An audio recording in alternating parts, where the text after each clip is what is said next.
آثار جيل للمعالي سطرا إن أردتم أن تكونوا شامة بين الورى فاقتفوا آثار جيل للمعالي سطرا جيل زيد وأسيد ومعاذ والبراء.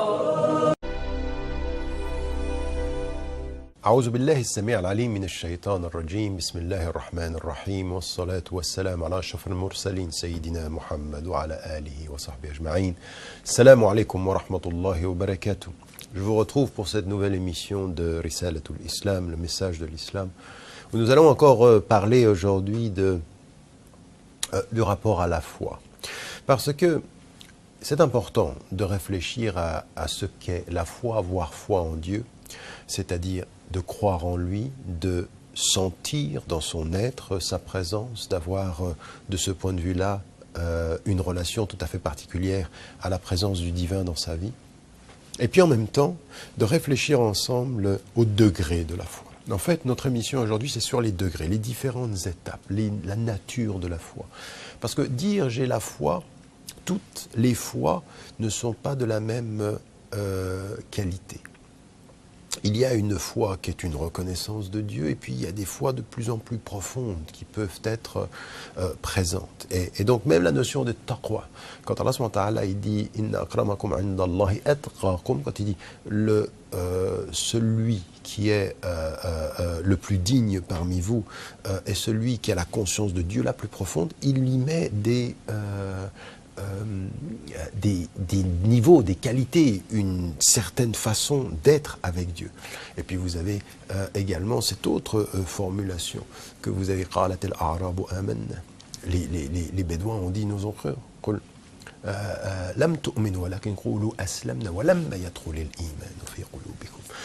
Les Bédouins ont dit nous avons cru, non dit vous n'avez pas cru mais dites aslamna, nous nous sommes soumis, nous avons accepté les règles. Mais la foi n'est pas encore entrée dans votre cœur. Donc il peut y avoir même une pratique, mais avec peu de foi, et puis il peut y avoir beaucoup de foi, et de plus en plus de foi, et puis une conscience de Dieu et taqwa. Quand le prophète sallam en parle, et que le Coran en parle, c'est une conscience divine qui est, à un moment donné, vous êtes là. Et puis il y a un degré supérieur, comme on le sait, celui du hadith de Jibril alayhi salam qui parle d'al-ihsan, c'est-à-dire cette présence du cœur à Dieu en toutes circonstances. Nous allons y revenir tout à l'heure. Mais avant ceci, venons-en justement à cette première étape de la foi, c'est-à-dire la reconnaissance de Dieu. Et même cette étape-là, eh bien, elle est une étape fragile. C'est-à-dire qu'on peut avoir la foi et qu'on peut la perdre. Il est dit dans le Coran, ceux qui ont cru, puis ensuite ils n'ont plus cru, puis ils ont cru, puis ils n'ont plus cru. Ça nous arrive, c'est humain de croire avec beaucoup d'intensité, puis de moins croire. Donc déjà, et même parfois certains qui ne croient plus. J'ai aujourd'hui des femmes et des hommes qui viennent vers moi et qui m'interpellent et qui disent « mais j'ai des doutes maintenant sur l'existence de Dieu ». Donc tout ceci, ce doute-là, il fait partie d'un cheminement et c'est pour ça qu'en permanence, on dit à Allah subhanahu wa ta'ala de nous aider. « Rabbana la tuzigh qulubana ba'da idh hadaytana. Dieu ne fait pas dévier nos cœurs après que tu nous aies mis sur la voie. C'est-à-dire, il y a un premier élément de la foi qui est la reconnaissance de Dieu, et celui-ci peut partir et peut s'en aller. Des circonstances de la vie, des rencontres, des influences autour de nous, ou des gens qui utilisent leur raison d'une façon qui excède l'humilité. Il faut une humilité intellectuelle. La foi, elle dit, cherchez avec votre raison, allez jusqu'au bout de votre raison. Mais la vraie rationalité, ce n'est pas de devenir arrogant avec sa raison. La vraie raison connaît les limites de la raison. La vraie raison, le vrai rationalisme au sens de la vraie rationalité, pas le rationalisme en termes d'idéologie, mais la vraie rationalité, le bon usage de la raison, c'est pour l'usage, c'est pour la raison de connaître ses limites, de savoir qu'elle ne sait pas tout, et qu'il y a quelque chose qui est de l'ordre du cœur, parce que le cœur comprend et le cœur sait. Donc ici, la foi n'est pas irrationnelle. La foi est totalement rationnelle. Elle est même une lumière de la raison. Elle est l'une des lumières de la raison. La raison est lumière, et l'une des lumières de la raison est la foi. C'est pour ça que Nourun ala Nour du Coran, que nous avons la lumière sur la lumière, c'est la révélation. Et en même temps, effectivement, le cœur de l'homme, mais c'est aussi la raison et le cœur. C'est-à-dire que les deux sont lumière. Nous sommes portés par deux lumières intérieures. Et la foi, elle est ce premier élément-là. Et donc, pour ne pas le perdre, pour ne pas perdre cet acquis, eh bien, c'est vrai qu'il faut, de ce point de vue-là, travailler sur soi, travailler ce rapport-là, ce travail nécessaire-là. Et comment est-ce qu'on le travaille? Eh bien, c'est ici, finalement, qu'on commence les premières étapes, c'est-à-dire l'étape de la lecture du Coran. C'est-à-dire que la lecture du Coran, l'une des choses qui nous permet de lutter contre nos négligences ou la perte de la foi, c'est le souvenir. Et le Coran, il s'appelle le dhikr. Et nous avons fait descendre le dhikr et nous en sommes les gardiens. Nous avons fait descendre le dhikr, nous avons fait descendre ce rappel. Le rappel, c'est une des dimensions. Et ensuite, tout ce que nous allons faire en termes de pratique vont être des piliers de rappel. La salat, la prière, le jeûne, la zakat, le fait de donner son argent, tout ça, ce sont des gestes que l'on fait, des pratiques que l'on a, mais qui sont des pratiques de rappel. C'est-à-dire que c'est ça qui va nous protéger et qui va amplifier. C'est-à-dire que ce n'est pas des protections par la négation. « Oh, je ne pose pas ces questions-là. » Non, non, non. En islam, il n'y a pas cette idée-là. Ne te pose pas des questions. Non, pose-toi des questions, mais dans un cadre qui est un cadre où tu es dans le rappel. C'est-à-dire que la prière, quand tu pries et que tu es avec Dieu et que tu es dans le besoin, ça te rappelle, pose-toi toutes les questions de la raison, mais ne fais pas de ta raison qu'elle devienne le tyran de ton être. La raison est au service du sens parce que seule elle ne peut pas te donner le sens. Elle ne pourra jamais te donner le sens. Toutes les philosophies du monde se sont arrêtées à cela. Au-delà de la raison, on extrapole, on cherche des possibilités, on imagine, mais pour ce qui nous concerne, la révélation vient nous dire ceci. Donc, ça n'est pas nier les questions de la raison, c'est leur donner une lumière qui soit une lumière de la raison qui connaît ses limites, des questions qui connaissent leurs objectifs, du sens qui se parle à lui-même, c'est-à-dire qui nous protège, le sens de la vie, qui nous dit voilà, ça c'est le sens de la vie. Donc on a un premier élément de cette foi qui va être protégé, qui va être nourri par nos pratiques de ce point de vue-là qui sont importants. Dieu fait descendre le dhikr et qui nous le donne comme un élément qui va être déterminant pour nous et qui va nous protéger de notre propre négligence ou nous protéger de notre propre arrogance. Ça, c'est la première étape. Et une fois qu'on est dans la foi, eh bien, à des moments donnés, on peut dire, chacun d'entre nous, de ceux qui sont croyantes et croyants, dit ben, je crois en Dieu. À des moments donnés, on va voir que ça augmente et on va voir que ça diminue. Et là aussi, il faut faire très attention parce que notre vie quotidienne, nos habitudes, quand on s'habitue finalement à vivre d'une certaine façon, ça donne une certaine nature à notre vie et ça place notre foi à un certain niveau d'engagement. Il y en a certains qui se sont habitués à une pratique relative ou même à une attitude, un comportement physique dans la relation avec les gens. On s'habitue à des choses qui sont pas totalement en accord avec notre éthique, en termes de pudeur, en termes de sociabilité, en termes de respect de soi, en termes même de toucher. On s'y habitue, puis finalement, tout ceci fait perdre l'intensité de la foi. Il la met simplement, en fait, on peut dire, oui, je crois en Dieu, mais enfin, finalement, au fond, ça n'a pas beaucoup d'impact sur ma vie. Une foi qui n'impacte pas, qui n'a pas d'impact, qui ne change pas un homme, qui n'est pas visible dans le comportement social, le comportement moral, le comportement humain. Pas forcément que nous sommes des anges, mais on sent que la personne peut même faire des fautes, mais elle lutte, elle essaye de s'améliorer. Eh bien, une foi qui serait une foi passive, une foi décoration, en fait. Parfois, la foi de certains, c'est comme un livre dans une bibliothèque. C'est plein de lumière, c'est plein de savoir, mais ça ne change pas la disposition de la chambre, ça ne change pas la disposition de la bibliothèque. C'est juste un livre, la foi. Et c'est d'ailleurs une formule que l'on trouve dans le Coran avec l'âne qui porte ses livres, qui porte son fardeau d'une certaine façon, mais que ça ne transforme pas. Donc ici, si nous devons penser à ce premier élément-là, c'est comment cette foi nous allons pouvoir la vivre. Et la première étape, eh bien, c'est la compréhension de notre religion, de notre relation à Dieu par le Coran, par la vie du prophète sallam et par les piliers. Ça, c'est un premier élément. Ensuite, il y a quelque chose qui va s'ajouter à cela en termes de foi, qui va s'ajouter à cette dimension. Donc déjà, on peut perdre la foi ou la garder. Déjà, pour la garder, il faut ceci. Puis ensuite, même dans la pratique, on va s'apercevoir qu'il y a de l'intensité qui peut augmenter. On connaît le propos qui dit « Al-imanu yazidu wa yanqus wa yusaddiquhu al-amal » La foi peut augmenter et diminuer, et ce qui va la confirmer, c'est l'action. Donc, il y a ce qu'il faut faire pour la maintenir, et il y a ce qu'il faut faire pour l'approfondir, pour l'amplifier, pour lui donner plus de densité. Et là, ça va être ce qu'il faut faire, nos actions rituelles, c'est pour la protéger, puis ensuite notre pratique quotidienne dans la sociabilité, dans la générosité, dans le don, ça intensifie. Ça intensifie. Et puis, entre les deux, il y a des pratiques. On sait par exemple que le prophète, quand il reçoit la révélation, la quatrième des révélations, puis ensuite très très rapidement, Ya ayyuhal muzammil, ba'da a'udhu billahi minash shaitanir rajim, bismillahir rahmanir rahim, Ya ayyuhal muzammil, qum al-layla illa qalila, nisfahu aw zid alayhi, wa rattil al-Qur'an. Cette dimension-là, Ya ayyuhal muzammil, qum al-layla illa qalila. Ô toi qui es couvert d'un fardeau, lève-toi.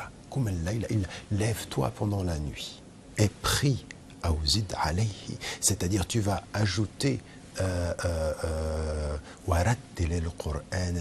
donc tous les premiers versets ici, ce qu'ils sont en train de mettre en évidence, c'est ô toi qui est couvert d'un manteau, c'est le début. Lève-toi pendant la nuit ou et tu peux en retirer un tout petit peu ou en ajouter et lis le Coran, récite le Coran. Cette récitation du Coran, elle va être pendant la nuit. Nous allons faire descendre sur toi des paroles lourdes de signification. En fait, ici, le moment de cette nuit va être un moment qui va amplifier la foi. La nuit, elle est plus propice à la prière, elle va apporter plus de signification, en l'occurrence, à ta récitation. Donc ici, en l'occurrence, cette nuit, se lever pendant la nuit, cet effort que l'on fait pour ajouter de la pratique à la pratique, va être un élément qui va faire augmenter la foi. Et donc, en l'occurrence ici, on s'aperçoit que la façon dont on va gérer sa vie, par exemple pendant le mois du Ramadan, on est en rupture pendant sa vie quotidienne, ça va faire augmenter la foi. La prière pendant la nuit, ça va faire augmenter. Le prophète, il arrive à Médine, sallu wa nasu niyam, prier les gens pendant que les gens dorment, ça va faire augmenter la foi. Donc il y a de ce point de vue-là un processus qui va nous permettre d'augmenter la foi. Ce sont des moyens, ce sont des actions.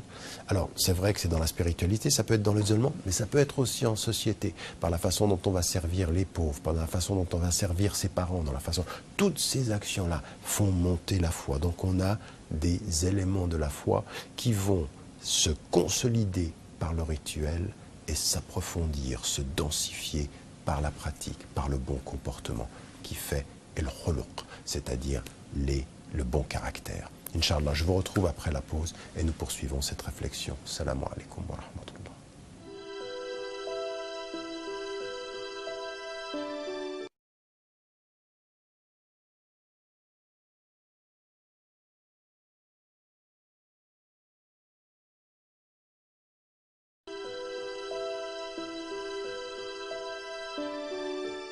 Salam alaikum wa rahmatullahi wa barakatuh. Vous retrouve après cette pause et nous réfléchissions ensemble sur le sens de ces degrés de la foi. Et donc en l'occurrence, il y a ce que l'on sait, ce qui a cette rupture, par exemple, dans notre vie quotidienne. Nous avons des habitudes et on le sait, ce qui est le propre de l'affaiblissement de la foi, ce sont des habitudes qui peuvent ne pas forcément être bonnes, c'est-à-dire les gens qui nous entourent, nos amis, l'environnement, le contexte, la société, des choses que nous avons l'habitude de faire. Et même si nous avons une vie régulière qui soit une vie assez respectueuse, à un moment donné, la foi se délite, la foi s'amoindrit, la foi perd de son intensité. Donc il faut une rupture. Et ça, c'est important, car la première des choses qui a été demandée au prophète, on le disait tout à l'heure avec Surat al-Muzammil, le prophète, quand il dit « Ya ayyuhal muzammil, qum al-layla illa qalila » c'est-à-dire la moitié où tu diminues. Ce que nous disions tout à l'heure sur ce verset est très très important. C'est le début de ces versets sont importants. C'est le début de la révélation. Et Allah subhanahu wa ta'ala appelle le prophète à prier pendant la nuit, à rompre avec les habitudes, pour que ça donne une intensité. C'est-à-dire que quand on se lève, par exemple, Salat al-Fajr, quand on se lève le matin, Aïcha radiallahu anha, elle disait, on se levait le matin pour pouvoir aller à la mosquée, on était encore dans la nuit, et donc on rompt le sommeil. Et ce moment où on se lève pour Dieu, c'est une intensité de foi par la force des choses. Et donc, le Ramadan, c'est exactement la même chose. Et là, il faut se donner les moyens de cette foi qui va grandir et qui va être déterminante. Ensuite, comme nous l'avons dit, eh bien, il y a la rupture et puis ensuite, il y a la façon d'organiser sa vie. Et ça va être par le bon comportement, ça va être par le travail sur soi permanent qui va permettre de servir les êtres humains, d'être un élément positif. Ceux qui croient et qui font bien, c'est comme il est dit, ça veut dire l'action, elle va confirmer ceci. Et tout ce travail-là, ça aide aussi à la foi. Mais il faut faire attention, parce que l'habitude de l'action du bien peut avoir aussi ce même effet. C'est-à-dire qu'on est tellement habitué, il y en a qui travaillent dans des associations de solidarité, il y en a même qui travaillent dans des associations musulmanes, il y en a qui travaillent dans des mosquées, il y en a qui dans leur vie sont... Et puis finalement, on s'habitue à ça et ça devient une routine, ça devient du fonctionnariat. Il peut arriver, malheureusement, qu'on devienne des fonctionnaires de la foi. C'est-à-dire que finalement, c'est vrai qu'on le fait par amour de Dieu, parce que nos motivations, puis finalement, c'est devenu... Alors attention, c'est là où il faut faire attention, où il faut se donner les moyens de ce questionnement pour faire avancer cette foi, pour la faire aller plus profondément. Et c'est là aussi que toutes les actions doivent aussi nous amener à la méditation, c'est-à-dire... L'augmentation de la foi passe par l'action, mais elle vient aussi de notre méditation. Et cette méditation, c'est, comme je l'ai dit, à un moment donné, il faut revenir à cette méditation de la nuit, cet isolement, ce regard sur soi, cette solitude. Bilal, radiallahu anhu, arrive un jour, un matin, vers le prophète, alayhi salam, et il le trouve en train de pleurer. Et le prophète, alayhi salam, il a reçu une révélation. Et cette révélation, encore une fois, elle est importante parce qu'elle dit la méditation. Inna fi khalqis samawati wal ard wa ikhtilafi al-layli wan nahar laayatin li ulil albab alladhina yadhkuruna Allaha qiyaman wa qu'udan wa ala junubihim.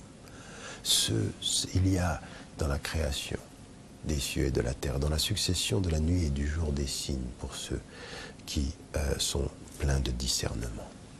Ce verset-là, et il y en a d'autres de cette nature-là. Qu'est-ce qu'il dit? Il dit qu'à un moment donné, avec notre foi avec Dieu, eh bien, on prend de la distance par rapport à l'action et on regarde les choses. On regarde la nature, on regarde les choses et on commence à méditer. Le prophète, il pleure. Et qu'est-ce qui peut faire pleurer un homme? Ce qui peut faire pleurer un homme, c'est pas à un moment donné uniquement la récompense ou la peur du châtiment, mais c'est simplement la reconnaissance que Dieu est. Et là, on est dans un saut. Le prophète pleure et quand Bilal, il lui dit, mais qu'est-ce qui te fait pleurer? Il lui dit, mais comment ne pleurerais-je pas quand j'ai reçu ce verset? Malheur à celui qui lit ce verset ou qui entend ce verset et qui ne le médite pas. La méditation du verset, la compréhension de son sens profond, la compréhension de sa substance, et qui dit quoi? Alors, Allah nous a donné tout ceci, toute cette nature. Mais si Dieu nous demande de méditer sur ce qu'il nous donne, nous demande de méditer sur les cadeaux de la nature, sur tous ces signes qui sont autour de nous, veut nous dire, attention, je suis al-haq, je suis la vérité. Et il nous dit, سنريهم آياتنا في الآفاق وفي أنفسهم حتى يتبين لهم أنه الحق. Nous allons leur montrer les signes dans les horizons en nous-mêmes jusqu'à ce qu'ils sachent que c'est la vérité. S'il nous dit ça, qu'est-ce qu'il attend de nous? Uniquement que nous ayons peur de son châtiment et que nous espérions son paradis. Non.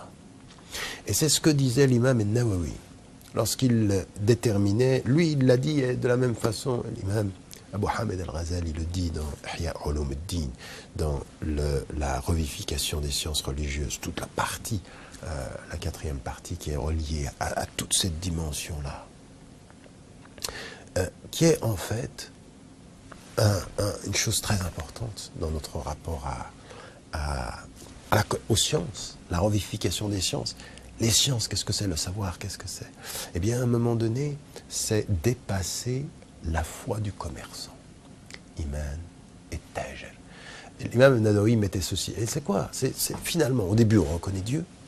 Puis ensuite, on fait tout ça pourquoi? Parce qu'on lui demande Allahumma nas'aluka al-jannah. Allahumma nas'aluka al-jannah. Oh Dieu, nous te demandons le paradis. Parce que c'est quoi? C'est la récompense. Mais il y a des êtres qui, par rapport aux pauvres, ne sont pas dans ce rapport-là. يطعمون الطعام على حبه مسكينا ويتيما وأثيرا إنما نطعمكم لوجه الله لا نريد منكم جزاء ولا شكورا. Il y a des gens qui donnent aux êtres humains pour la face de Dieu, pour Dieu. Et ils ne demandent des pauvres, des nécessiteux, des orphelins ou des prisonniers. Nous vous faisons pour la face de Dieu, nous ne voulons pas de vous ni remerciement, ni récompense. Il y a l'acte gratuit. Ce qui se fait par rapport aux hommes, et qui est le dépassement de cette attente de remerciement. Je donne et tu remercies. Souvent quand on fait un cadeau, on dit « j'ai donné, mais même pas remercié ». Il n'a même pas remercié. C'est-à-dire qu'on l'attendait. C'est-à-dire qu'on donne pour faire plaisir, et remercier nous fait plaisir. Donc il y a un échange. C'est un cadeau qui est un vrai cadeau, mais qui derrière le cadeau a quand même une idée d'un échange. Je te donne, remercie au moins. Et en islam, il faut le faire. Mais le degré supérieur du cadeau, c'est donner sans attendre. La nuridu minkum jaza'an wala shukura. Nous ne voulons pas de vous ni remerciement, ni récompense. Et avec Dieu. Eh bien, ce que dit l'imam al-Nawawi, mais qu'on trouve dans toutes les traditions spirituelles, il y a un moment donné où dans notre relation à Dieu, ce qui est l'espérance ultime, ce n'est pas son paradis comme récompense, c'est sa présence comme ultime désir. Et là, c'est autre chose. On passe à autre chose. C'est une autre dimension. Et taqwa, là, on est dans une relation d'amour.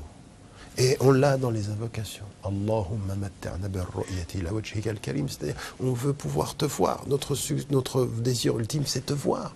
Et puis, c'est d'être dans ta présence. Donc, la présence du divin, être avec lui. Et donc, c'est pas simplement je veux nas'aluka al-jannata wa ziyada. Nous te demandons le paradis. Et plus que ça. Qu'est-ce que c'est plus que ça? Qu'est-ce que c'est que plus que le paradis? Puisque dans le paradis, il y a tout ce que je peux imaginer. Ta présence. C'est-à-dire qu'à un moment donné, une foi qui s'approfondit dans la méditation des signes, qui regarde la nature et se souvient de Dieu. Le prophète sallam qui pleure, pas parce qu'on lui parle de l'enfer, non pas parce que... Non, qui pleure parce que ce Coran, il est un poids énorme. Il dit le sens des choses. Regarde, il est un Dieu. Et ce que tu peux espérer de plus, c'est pas la récompense pour le bien que tu fais, c'est sa présence pour l'être de bien que tu es. Donc ici, il faut travailler, et c'est à un moment donné où on dépasse ceci. Et toutes les traditions de Rabbaniya, Kunu Rabbaniyin, c'est ça que ça veut dire, soyez emplis de Dieu. Et l'ihsan, c'est ça. Que tu adores Dieu comme si tu le voyais. Ce que dit ici le hadith de Jibril, c'est que tu adores Dieu comme si tu le voyais, mais pas dans l'adoration de Dieu comme s'il voyait tes fautes. Non, comme si tu le voyais, c'est comme s'il était dans ta présence. Dans le bien comme dans la faiblesse. Dans le besoin, dans sa présence. Il est là. il est là. Et donc cette dimension, c'est cette présence d'Allah qui est plus près de nous que notre veine. Nous avons certes créé l'homme et nous sommes plus près de lui que sa veine jugulaire. Donc en l'occurrence, il est extrêmement proche. Mais encore une fois, cette proximité, il ne faut pas la réduire à la proximité du juge qui voit nos fautes, mais de l'être qui porte l'essence de notre être, de l'être que nous aimons. C'est un acte d'amour. C'est de l'aimer. Le degré supérieur, c'est de l'aimer. Et donc il y a des étapes. Et toutes les traditions soufis, tous les gens qui ont mis en évidence le fait de travailler sur l'akhlaq, le bon caractère, changer, c'est toujours pour aller plus loin dans son cœur, pour chercher l'amour et non pas la peur du châtiment, mais l'amour de la présence. Non pas la peur du châtiment, mais l'amour de la présence. Et ça se travaille par un travail sur la nuit, sur l'isolement, sur la méditation, sur la nature, sur la paix du cœur, sur le travail personnel, sur l'effort, sur le silence qui ne parle pas, qui ne juge pas et qui nous fait nous rapprocher toujours et toujours un peu plus et qui nous font aimer Hubbullah al-Mahabba al-Ma'rifa, c'est-à-dire sa connaissance. Et à ce moment-là, il peut se passer que quelque chose change, une présence avec Dieu dans les rêves, une présence avec Dieu même dans la nature, le karamat. Il y a des êtres qui sont avec Dieu avec un degré incroyable. Et Allah subhanahu wa ta'ala qui parle des awliya. Et quand il awliya, hatta uhibba, c'est-à-dire qu'il est jusqu'à ce qu'elle aime. Et quand il l'aime, il est son œil à partir duquel il voit, l'oreille à partir de laquelle il entend, la main à partir de laquelle il touche le pied. Et qu'est-ce que c'est ça? De l'anthropomorphisme? Non, c'est être habité par la présence du divin, dans la proximité de cet amour-là.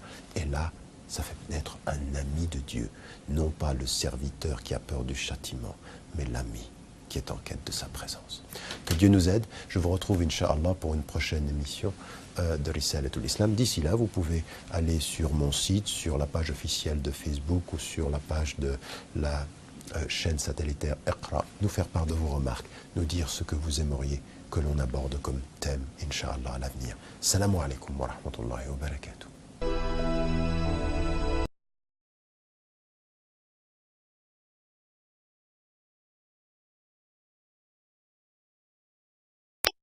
Muslim TV.